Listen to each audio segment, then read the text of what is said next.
ఓం శ్రీ గురుభ్యో నమః. ఓం శ్రీ సరస్వత్యై నమః. ఏవిబి సుబ్బారావు గారి ఆధ్యాత్మిక బృందం వారి సౌజన్యంతో మాఘపురాణం 7వ అధ్యాయము లోభికి కలిగిన మాఘమాస స్నాన ఫలము. వశిష్ఠ మహర్షి పార్వతితో పరమేశ్వరుడు చెప్పిన పిసినారి వృత్తాంతమును దిలీపుడు ఇట్లు తెలియజేసెను. పార్వతి, చాలా కాలం క్రిందట దక్షిణ ప్రాంతమందు అసంతవాడయను నామము గల పెద్ద నగరం ఉండెను. అందు బంగారు శెట్టి అను వైశ్యుడొకడు ఉండెను. అతని భార్య పేరు తాయారమ్మ.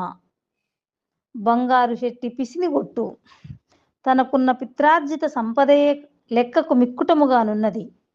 కాని అతడు ఇంకను ధనాశ కలవాడై తన వద్దనున్న ధనమును వడ్డీలకిచ్చి మరింత సంపన్నుడయ్యెను. కాని ఒక్కనాడైనను శ్రీహరిని ధ్యానించుట గాని దాన ధర్మాలు చేయుట గాని ఎరుగడు.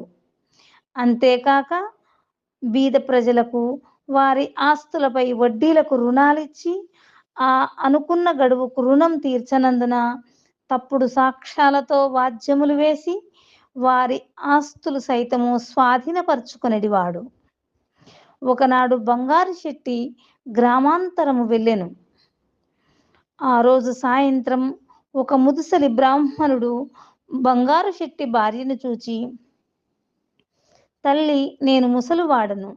నా గ్రామము చేరవలేనన్న ఇంకనూ 10 ఆమడలు వెళ్ళవలసి ఉన్నది.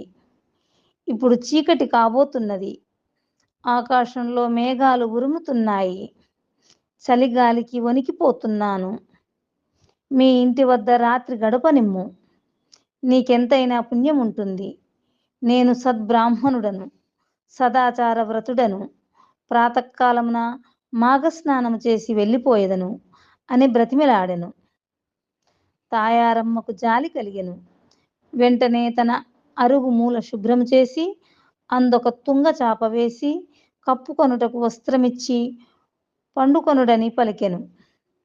ఆమె దయార్ధ హృదయమునకు ఆ వృద్ధ బ్రాహ్మణుడు సంతసించి విశ్రాంతి తీసుకొనుచుండగా తాయారమ్మ ఒక ఫలమునిచ్చి దానిని భుజింపుమని చెప్పి, ఆర్య, మాఘస్నానం చేసి వెళ్ళేదనని అన్నారు.